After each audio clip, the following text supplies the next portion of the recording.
Gerard Hickey knows a thing or two about meat. He spent 15 years in the corporate meat industry before starting First Light Foods. That was in 2003 when he and co-founders Jason Ross and Greg Evans decided there was an unmet demand for tender, juicy, healthy meat produced transparently and sustainably with a direct link to those consuming it.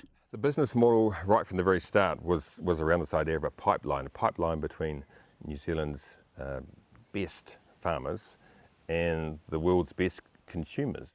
Hickey says there was a group of consumers at the premium end not serviced by the traditional meat industry. They are reasonably well-heeled. They're wealthy enough to care about what they're eating, not just for the goodness of their own body, but also the earth, but also the animal. So they're conscientious, they care. Today, 15 years on, the Hastings-based marketing company exports grass-fed Wagyu beef and venison globally, while also selling in selected supermarkets and gourmet food stores in New Zealand. And that takes a sizable operation. Roughly 500 suppliers, of which just under 100 are shareholders in the business.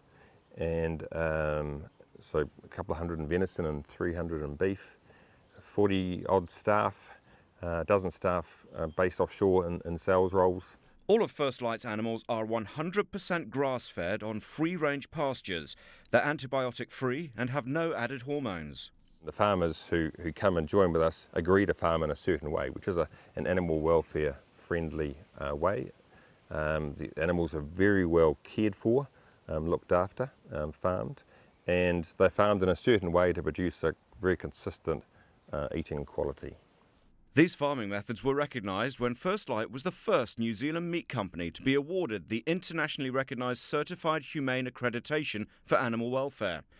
First Light also gained the independently verified non-GMO project seal that guarantees all the cattle are raised on a diet free from genetically modified organisms or crops. The consumer who doesn't know us firsthand can say, actually, I can see some proof of the way the animals have been treated and the way the animals have been grown and the farmers have been run and the rest. So it's an important part of our linking with our premium consumers.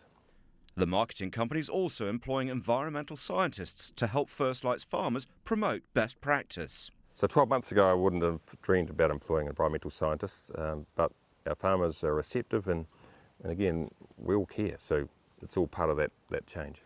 First Light started with pasture-raised venison when the New Zealand deer industry was reliant on one market in Germany. Different to the rest of the industry, we went to where people were looking for a certain sort of premium product and didn't sort of focus too much on where the traditional industry was at. The founders then designed the supply chain and the infrastructure to deliver on that premium end eating experience and sold it into non-traditional markets such as the US, the UK and the Middle East. In 2009, First Light saw a global shift towards grass-fed meat, so it connected up some pioneering Kiwi farmers and took Wagyu cattle out of their pens and raised them on grass.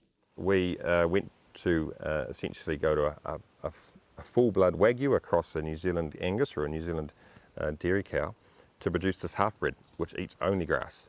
We're the only people in the world doing it. Marbled, so it's tender, it's juicy, it's consistently flavoured. It's really got a premium position of its own. So we've just got confidence that as the world moves from grain-fed industrialised production to grass-fed, that we can overcome the lack of consistency that's quite often in a grass-fed steak. It doesn't hurt to have won 2 major steak awards in less than a month in 2018.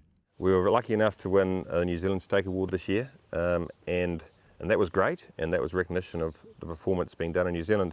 But the London, which is a World Steak Award, was I wouldn't say unexpected, but it was a wonderful surprise. And that has given us global recognition.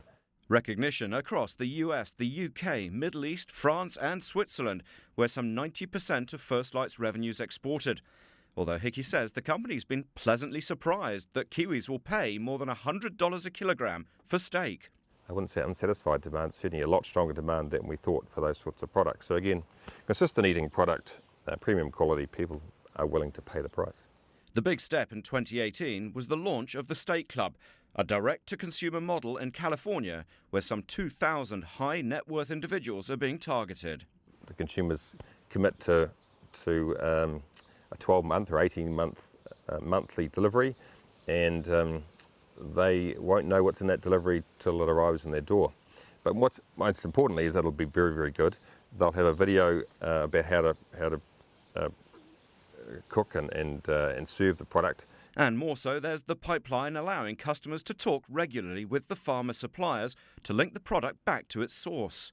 The next expansion step in the US is to set up burger bars and restaurants selling the company's Wagyu beef. All good business for the farmer suppliers, who are paid a base price, which is set 12 months in advance, with shareholders divvying up any excess at the end of the year. But not anyone can become a First Light farmer. 120 Wagyu farmers are going through the long acceptance process to become shareholders, and Mr. Hickey thinks the final figure will end up between 200 and 300. Any incoming farmer shareholder needs to be approved by the existing, which is 100. And that's essentially the NAP at work to make sure that the farmers we've got joining the business are a fit with the way that we operate. The NAP? Well, that's one of First Light's founding values. Our no arseholes policy, which essentially is just saying we want to deal with people that are like us and that actually do care, but are also willing to pay for that.